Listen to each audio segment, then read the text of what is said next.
Bon dia a tothom. Continuem la lliga de debat. Capitans, si us aixequeu. Anem a triar posicions. Us podeu saludar.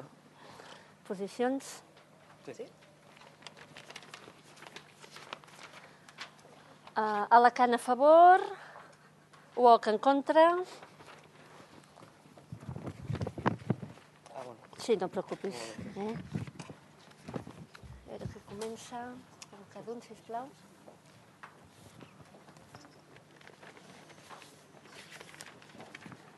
Alacant primer, Uoc segon. Molt bé. Sort. Moltes gràcies. Sort. Sort.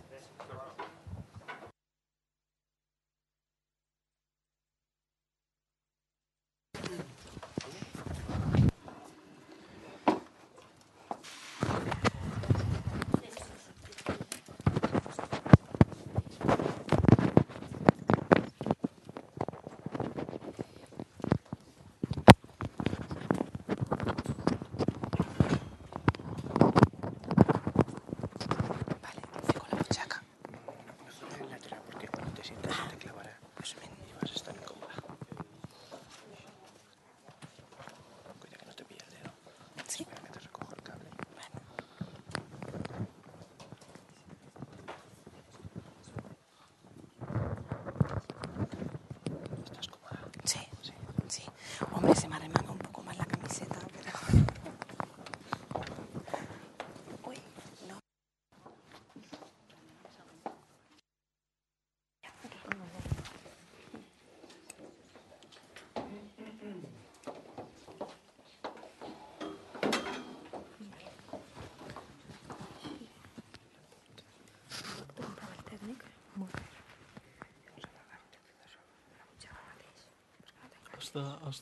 Està engegat? Sí. Espera que te lo pongo para que no se enganche. Moltes gràcies. Estàs còmode? Sí. Perfecte. Gràcies.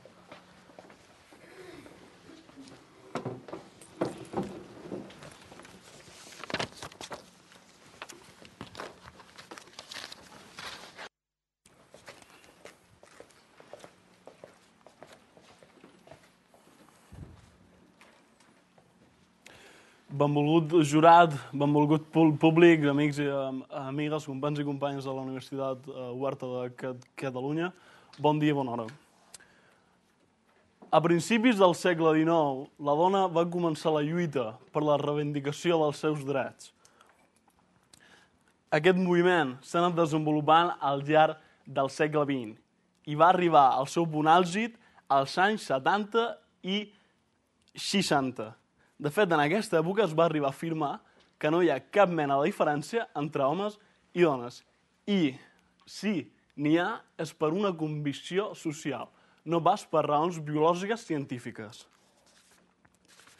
El cert és que se sabien ben poques coses sobre el cervell, però ja hi havia investigacions sobre les diferències innates.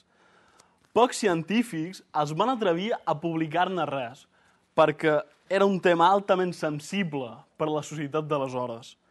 Permetin fer una citació textual d'un dels estudis introductoris de l'expert en autisme Baron Cohen. He estat més de 5 anys escrivint aquest llibre. Això és perquè era un tema políticament delicat, per acabar-ho als anys 90. Per aquesta raó, per la sensibilitat de la societat, retardà la publicació del seu llibre fins a l'any 2003, en què les seves col·laboradores de la Universitat de Cambridge el van convèncer que era el millor moment per publicar-ho. Que en ple segle XXI la societat està preparada per encetar aquest debat. Per encetar aquest debat amb cautela, amb maduresa, amb serenitat i amb precisió. I nosaltres també. El nostre primer argument diu: la diferència entre cervell masculí i cervell femení és genètica i això, en alguns casos, té conseqüències en les habilitats d'homes i dones. Pensin vostès que hi ha proves científiques que expliquen quines diferències hi ha entre el cervell masculí i el cervell femení. Parlo, per exemple, de la grandària de la mida, de les proporcions entre la matèria grisa i la matèria blanca, o parlo també de la grandària que té el cos callós. S'ha de dir, però, que aquestes diferències no tenen cap conseqüència sobre les habilitats cognitives que tenim homes i dones. Ara bé, ha de quedar molt clar que sí que hi ha diferències innates que afecten aquestes capacitats, més subtils, que és el nostre segon argument. El cervell presenta diferències amb repercussió a la vida d'homes i dones en circuits neuronals subtils en relació a 3 elements. Primer, els circuits neuronals que s'estableixen entre les neurones mirall i el sistema límbic, és a dir, empatia, posar-se en el lloc de l'altre. El segon element, les unions temporoparietals, és a dir, la sistematització, resoldre sistemes. I, tercer element, els nivells d'hormones masculines, el risc. Ja portem un parell de dies de Lliga de Debat i ha quedat molt clar que el lideratge emprenedor, si contestem a la pregunta, el risc hi juga un paper fonamental. El nostre tercer argument diu: aquestes diferències es poden comprovar de manera social i no tan sols observant magnèticament un cervell. Es veuen en les dades relacionades amb els índexs d'emprenedoria d'un país. Pensin que tant a Catalunya com País Valencià som capdavanters en l'atur a tot l'estat espanyol. En temps de crisi econòmica profunda, és la innovació, és la recerca tecnològica, és l'I+D allò que fa pujar un país. És el motor d'un país. Pensem sincerament, que la societat del segle XXI pot acceptar aquest debat, si no la xarxa Vives no s'ho hagués plantejat en cap cas. Pensem que, tot i que el cervell sigui un òrgan desconegut, les coses que hi ha clares, demostrades sobre el seu funcionament, ens han de servir per il·luminar-nos. En ple segle XXI, el cervell està per il·luminar, i nosaltres en volem parlar d'això. Gràcies.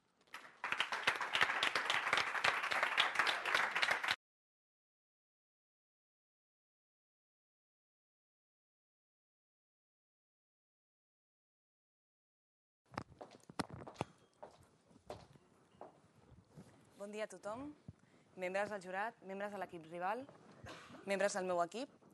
Els presento abans de tot els membres de l'equip de la Universitat Oberta de Catalunya. Són la Marta Carrera, l'Oriol Sarreda, el Josep Casado i la nostra capitana, la Marta Zaragoza.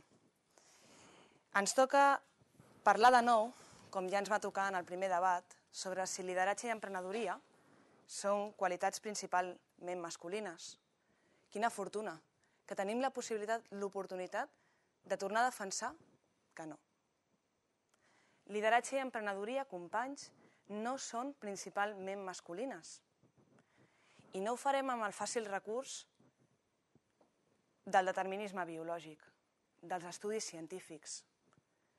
I no ho farem així perquè aquests estudis no es posen d'acord.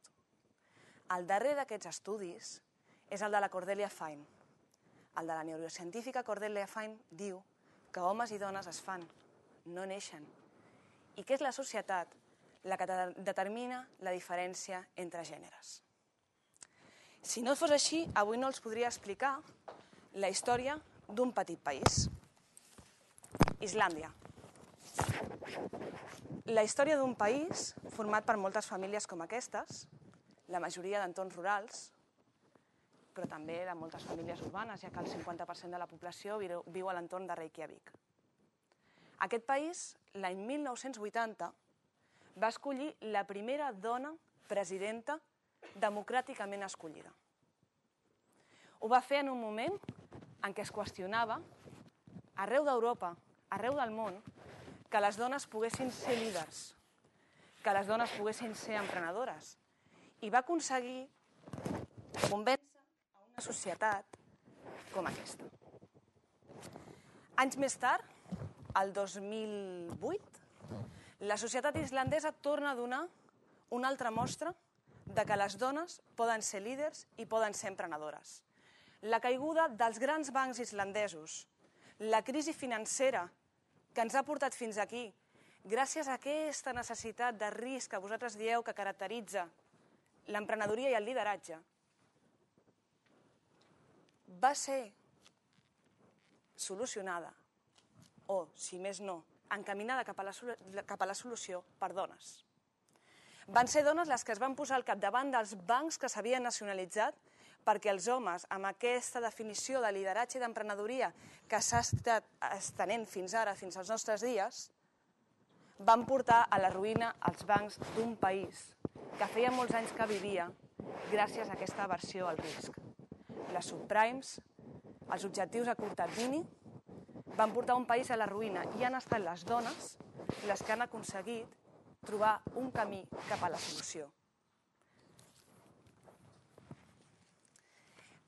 Però si voleu, tornem enrere. Tornem a buscar dones líders. Entre els obstacles que hi ha perquè no puguem visibilitzar les dones emprenedores i les dones líders, hi ha el fet que la història, en moltes ocasions, l'han escrit homes. I s'han oblidat d'explicar-nos per què a la guerra civil espanyola les dones que van participar-hi no surten en els llibres d'història de les persones que estan estudiant avui dia encara, el 2011. Aquest és només un recull d'algunes d'aquelles dones. Les dones del 36, totes elles catalanes, es van unir, fa ara ja molts anys i moltes d'elles ens han deixat, per explicar a les nenes i nens d'aquest país que el lideratge i l'emprenedoria no és, com erròniament ens han explicat, una cosa d'homes, sinó que al 1936 ja hi havia dones, tant a la rereguarda com al front, lluitant per uns ideals, que era el que els gèneres no fossin diferents en funció del sexe que tinguessin, sinó que parlessin de persones, que poguessin ser líders tant si fossin homes com si fossin dones. Però hi ha hagut moltes més barreres que em permetreu que expliquem al llarg d'aquest debat. Barreres com, per exemple, el fet que els ministeris tenen sexe, que els homes que estan en el poder, els homes que estan davant dels governs, saben clarament que hi ha ministeris que són feminitzats i hi posen dones, i aquests ministeris no són, com diu aquest treball, un ascensor cap al poder. Agricultura, sanitat, educació, poques dones trobareu o pocs homes trobareu que estiguin ara mateix sent els presidents d'un govern i que vinguin d'aquests ministeris. Però, en canvi, els que decideixen l'adjudicació de carteres hi posen dones, perquè saben que perden l'ascensor cap al poder. Gràcies.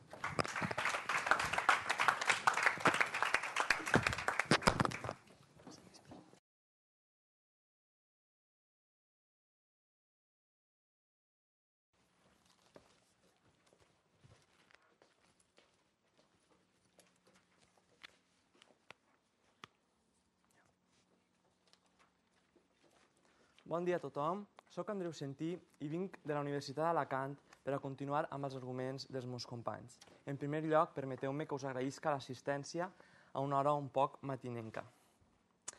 Els companys de la Universitat Oberta de Catalunya han parlat de les dones del 36 en la part final de la seva introducció i m'agradaria compartir amb ells la necessitat de posar el paper de la dona a la primera línia dels nivells d'informació i en els estudis d'història i en l'educació dels nostres fills.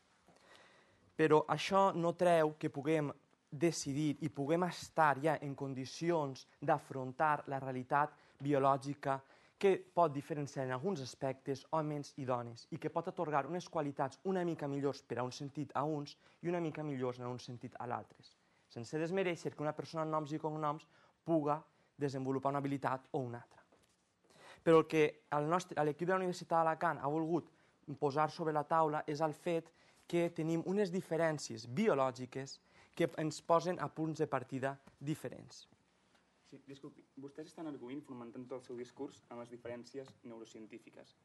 Abans han anomenat l'empatia com una d'aquestes diferències. Jo els pregunto, vostès què entenen per empatia i què els fa pensar que aquesta qualitat no és positiva per liderar o emprendre? Sí. L'empatia, si vol, després respondré, acabaré amb el que estava fent de comentar la seva introducció i em centraré en aquest aspecte, ja que m'ho demana. Mireu, una d'aquelles diferències subtils que hem expressat en la introducció que tenen homes i dones són la connexió d'uns circuits. Quan una dona veu que algú li explica un problema, reacciona de la següent manera. Connecta les neurones espill amb el sistema límbic. El sistema límbic és el sistema de les emocions.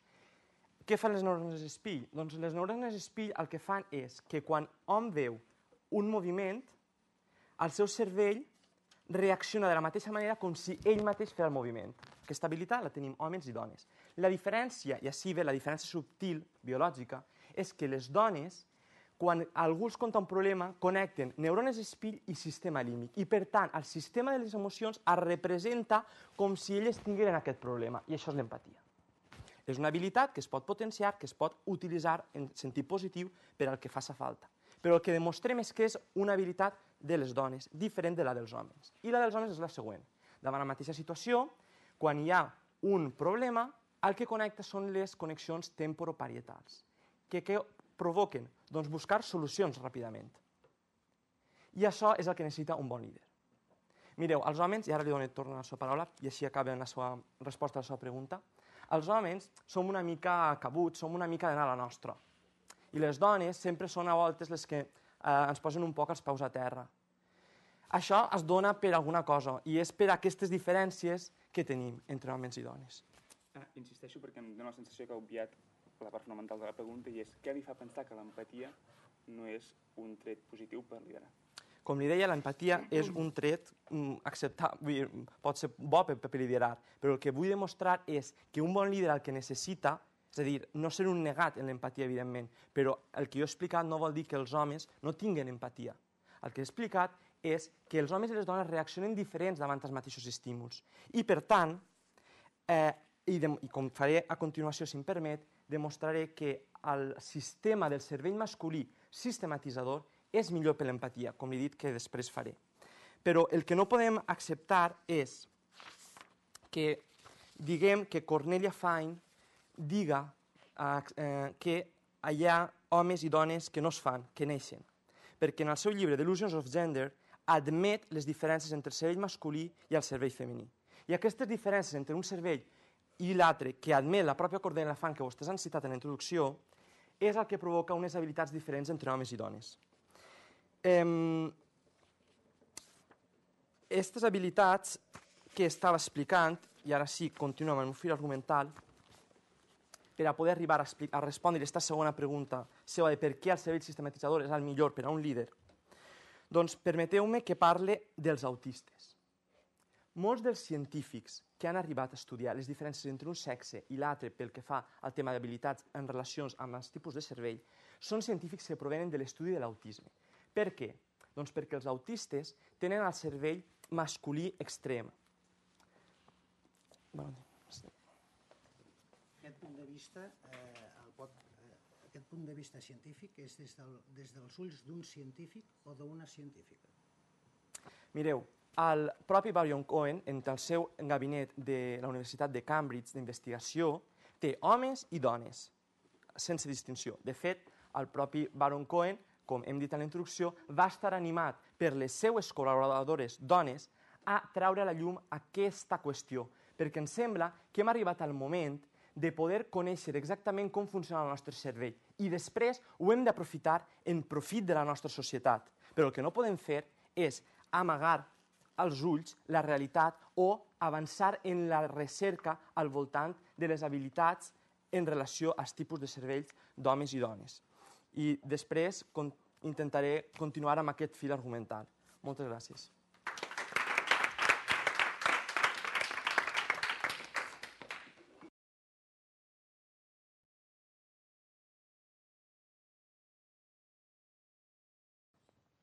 Bé, benvolguts companys i companyes de la Universitat d'Alacant. Soc Oriol Sagrera, de la Universitat Oberta de Catalunya. Insisteixo en el que els comentava.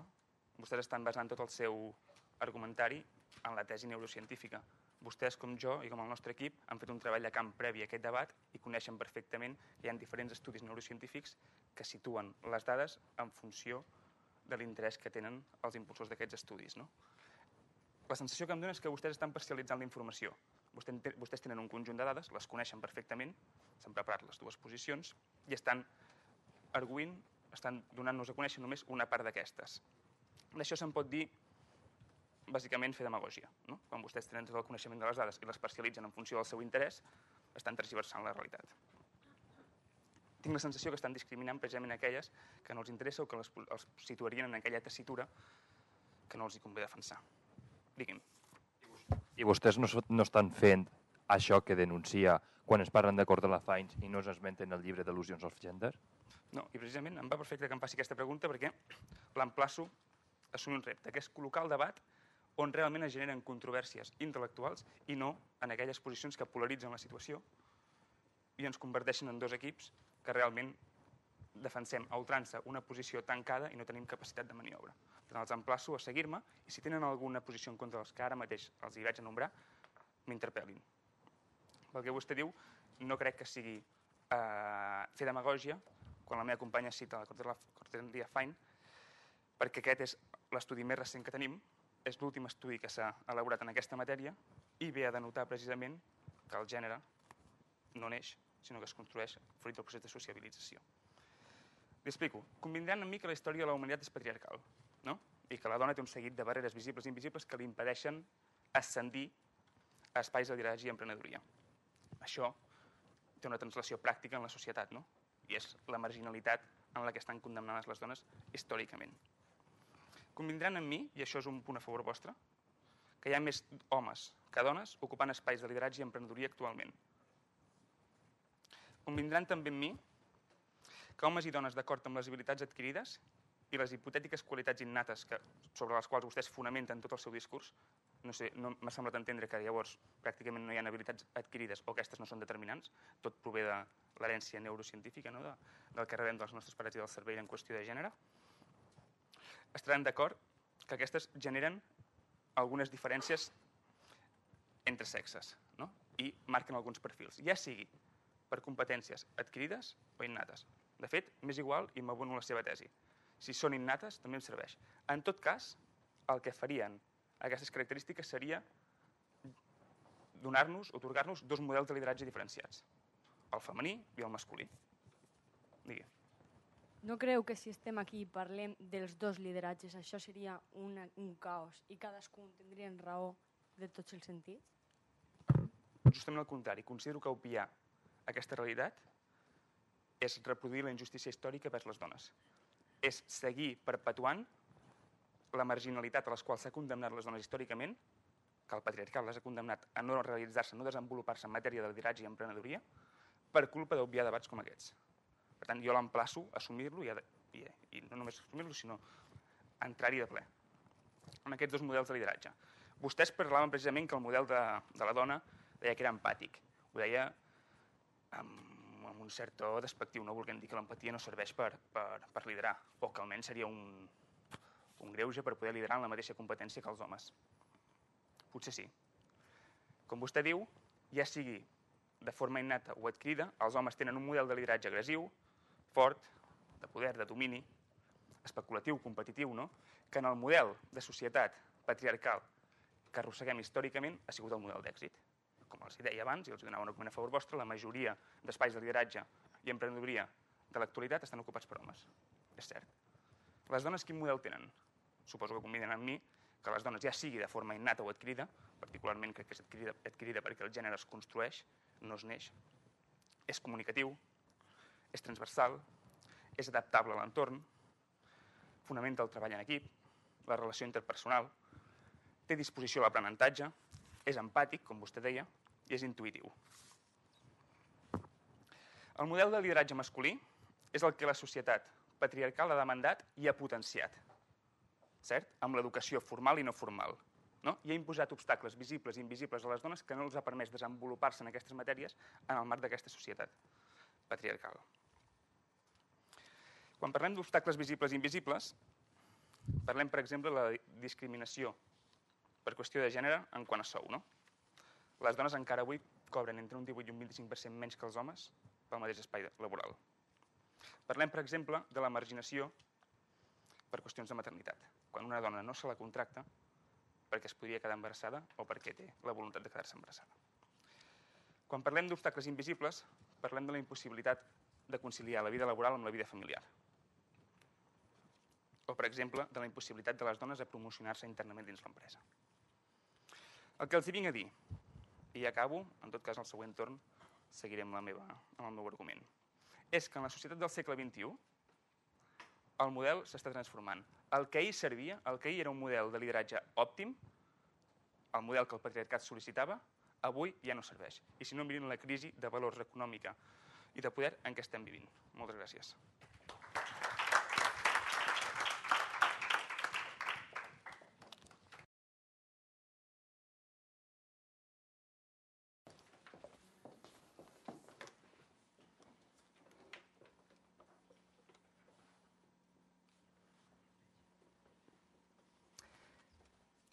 En primer lloc, permeteu-me que matise algunes de les interpretacions que heu fet de les nostres paraules. Nosaltres no hem parlat que tot és determinisme. Hem parlat que hi ha diferències subtils entre una biologia masculina i una femenina. No és el mateix. I he dit també que homes i dones poden desenvolupar habilitats i arribar allà on siga. Però hem de parlar de la pregunta que sí se'ns planteja. Si els homes tenen habilitats principalment més destinades a liderar i a emprendre, la qual cosa no vol dir que la dona no ho puga fer, que quede clar. En segon lloc, volia puntualitzar també que quan heu parlat de les diferències entre gèneres, heu parlat d'aspectes de gènere, aspectes socials. I la Universitat d'Alacant el que vol demostrar és que si principalment les qualitats per al lideratge són masculines, és per unes qüestions de sexe. I, així ve el tema de la discriminació. Això no vol dir que hàgim de discriminar o hàgim de menystenir unes qualitats per davant d'unes altres, perquè potser, sense l'empatia, la societat cauria i s'ensorraria. Però això no vol dir que siga la millor qualitat per al lideratge. Per tant, ni discriminació ni valoració, descripció científica. Ara bé, i després reprendré aquest fil de la ciència, però com que em demanen a peus a terra, anirem a terra. I el que els hem de dir és que les dades ens mostren que els homes creen el doble d'empreses d'innovació que les dones, segons José Ernesto Amorós i Olga Pizarro, a l'estat espanyol. La innovació ha de ser el lideratge emprenedor que requereix aquest país per eixir de la crisi. La innovació, la recerca. La ministra del MICIN ha de saber que no es poden retallar més els diners destinats a la recerca universitària, perquè aquest és el camí per eixir de la crisi. I aquest camí, al liderar, l'home té més facultats biològiques per a liderar-lo. I sempre acompanyat de totes les dones que calga, sense dubte. Però el que estem parlant ací és de diferències subtils entre un cervell i l'altre. Per favor, gràfica 6. Les dones creen empreses, i ho fan, i tant que ho fan, i cada volta més. Per això tenim exemples com els d'Islàndia. I per això tenim la primera presidenta d'un país elegida democràticament a Islàndia, una dona, als anys 80. Perfecte. Un país exemplar. Però el que hem d'anar és a la realitat. I les dades ens diuen, companys de la Universitat Oberta de Catalunya, que les dones creen empreses petites. Si mirem aquesta gràfica, en les etapes inicials de la creació d'empreses, les empreses de dones són majoritàriament entre 1 i 5 treballadors.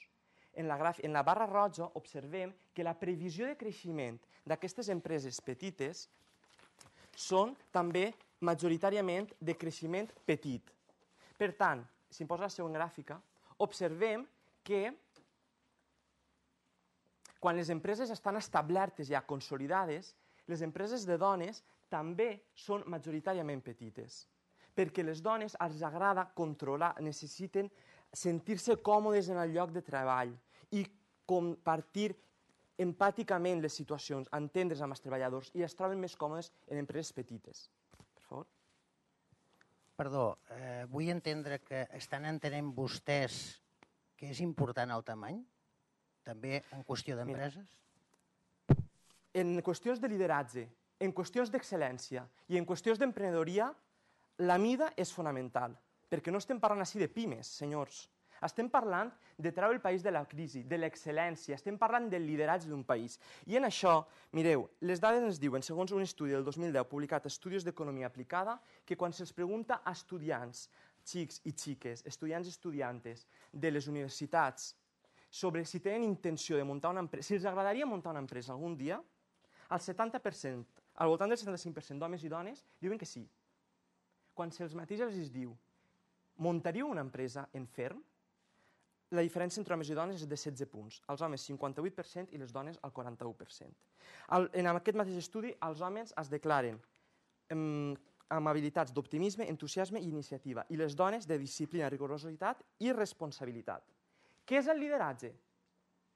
Optimisme, entusiasme i iniciativa. Que no vol dir que la responsabilitat, la rigorositat i la disciplina no siguin coses bones, senyors de la Universitat Oberta de Catalunya. Vostè creu que existeixen obstacles visibles i invisibles perquè les dones no creïn empreses? I tant que hi ha obstacles. Les dones en tenen molts i els han d'afrontar, sens dubte. Per això, quan més prompte acceptem que una cosa és la biologia i una altra cosa és la societat i la discriminació, més en una situació millor estarem per afrontar aquestes discriminacions i superar-les i tirar endavant. Intentant respondre a les vostres preguntes, evidentment no he tingut temps de parlar d'altres coses, però em sembla que ha sigut interessant per a confrontar les dues posicions. El cervell masculí és un cervell fonamentalment sistematitzador. D'això ja n'he parlat en altres ocasions. El cervell femení és fonamentalment empàtic. No és ni millor ni pitjor. El que és clar és que els sistemes socials de l'economia, de la política i de l'emprenedoria es desenvolupen millor des d'un cervell sistematitzador. Moltes gràcies.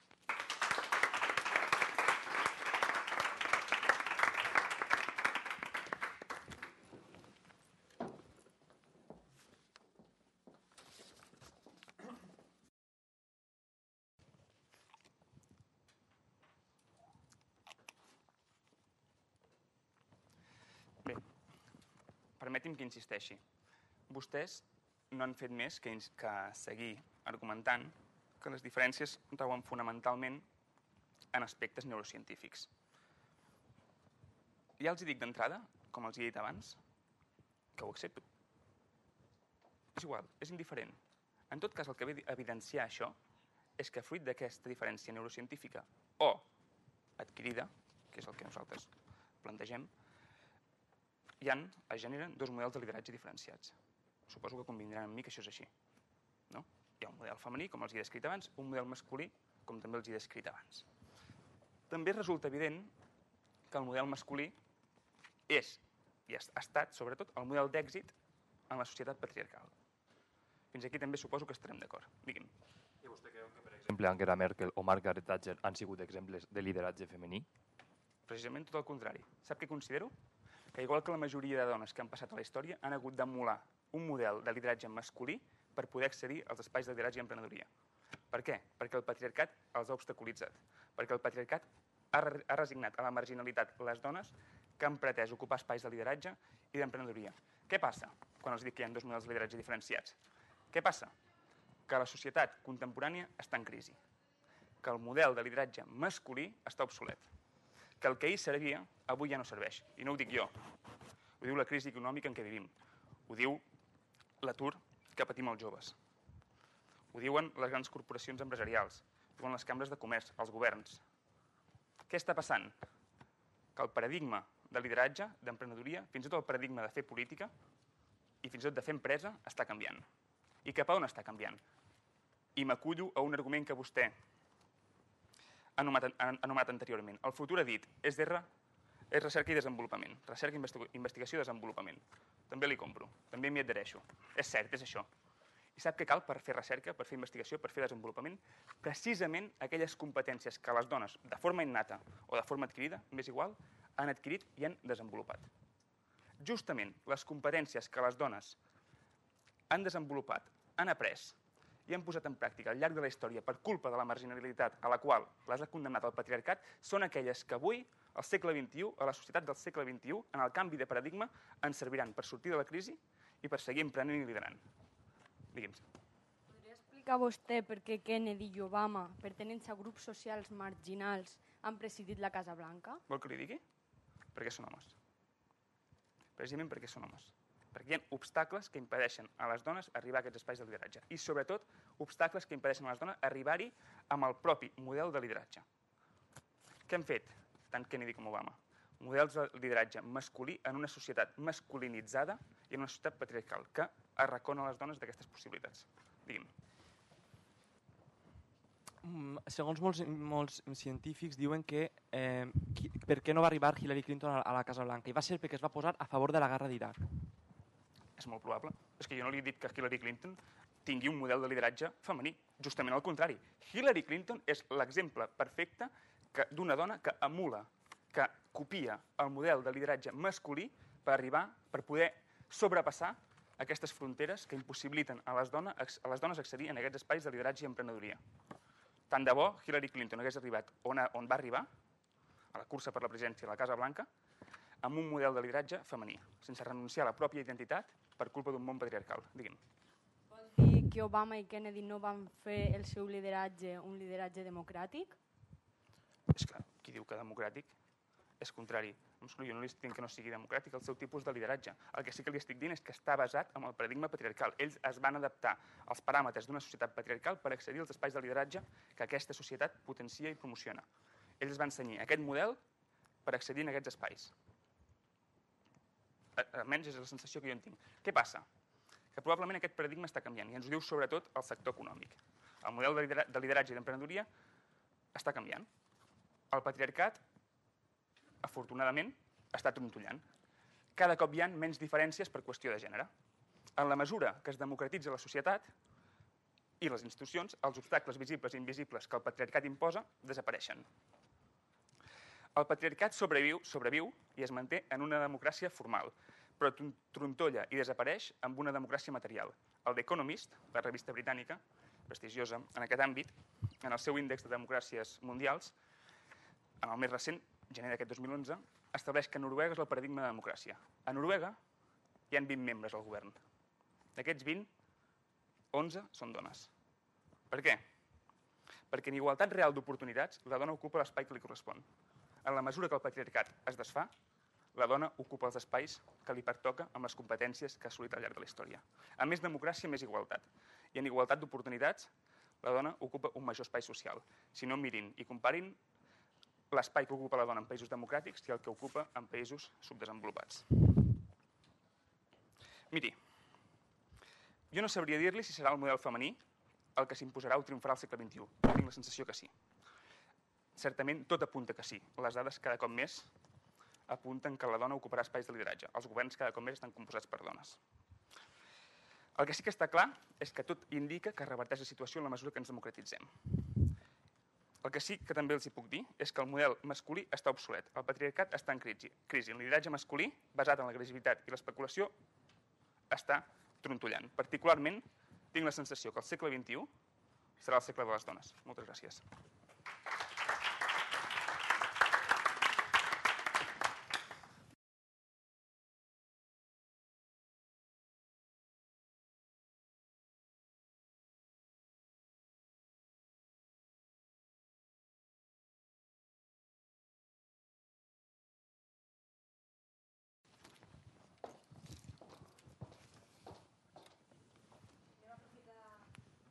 Senyors, aquests 3 minuts últims que ens queden per resumir breument la nostra posició, però també per acabar de tancar algun dels punts de la refutació que feia l'Oriol. En primer lloc, la Cordelia Fine té molt clar que hi ha trets que són innats i no els nega. Però, contextualitzant el que vostè ha dit, ella arriba a la conclusió que en general les persones no neixen, sinó que la societat les fa. En segon lloc, els vull indicar aquest quadre, aquest primer quadre que sortia a la diapositiva que ens ensenyava la meva companya, aquest. La part que veuen vostès aquí que posa trets de la personalitat, això és el que ve determinat per la biologia. La proporció entre això i tot el global de les característiques d'un emprenedor i d'un líder és molt petita. L'espai que ocupa és molt petit. És molt més important les competències transversals. D'acord? Són molt més importants l'entorn cultural.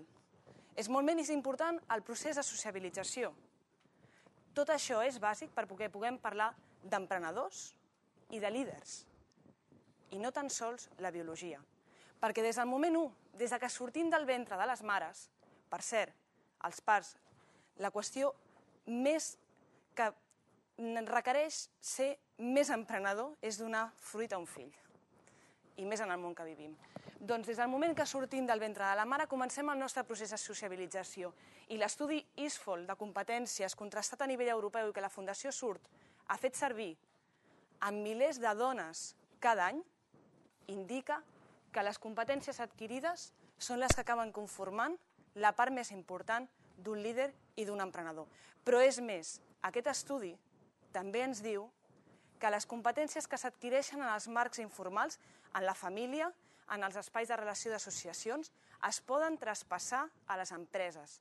No hi ha res que privi que aquests models es traspassin a les empreses. La següent transparència, sisplau, ja per acabar, volia indicar-los que les grans empreses líders del segle XXI de l'economia del coneixement no només hi ha homes, com ens expliquen els mitjans de comunicació o com ens volen fer creure les grans corporacions. També hi ha dones. Maria Garanya, presidenta d'Espanya. Ana Baranda, directora general d'operacions d'AON. Belén Garijo, presidenta d'Europa i Canadà de Sanofi Aventis. I a Yahoo, Noelia Fernández Arroyo, directora editorial de programació. Directives que han aconseguit passar totes les barreres que la societat patriarcal ha imposat a les dones i que estan al capdavant de les empreses. Per tant, les barreres cauen, com els dèiem en el primer debat, els temps canvien i homes i dones estan aconseguint que cada vegada més, quan parlem de líders i emprenedors, no es vegi el gènere darrere les persones. Moltes gràcies.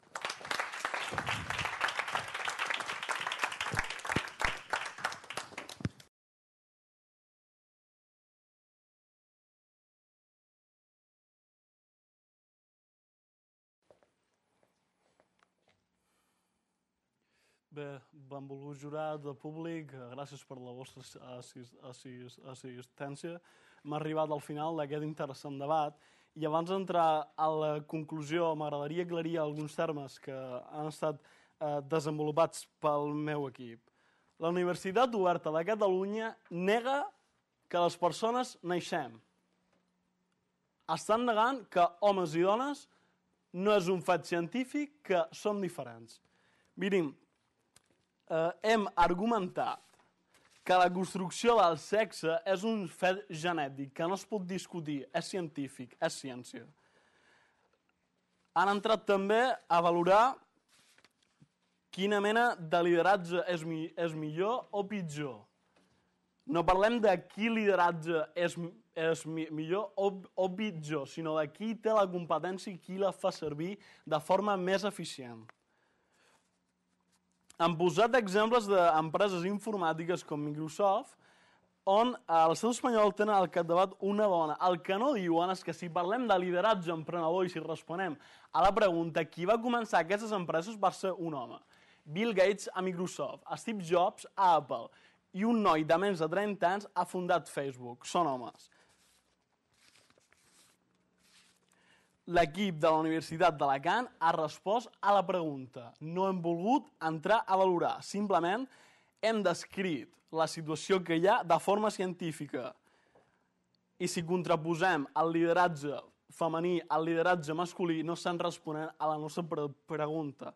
Si Hillary Clinton, com vostès han dit, no va ser presidenta dels Estats Units, no va ser per discriminació, va ser perquè va votar a favor de la guerra d'Iraq.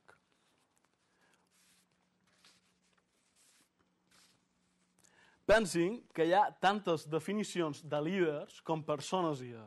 Nosaltres ens basem en fets. L'Institut d'Estudis Catalans diu que emprendre és portar a terme una cosa amb riscos i dificultats. Quedem-nos en aquestes dues paraules perquè no ens les estem inventant. Ho diu l'Institut d'Estudis Catalans.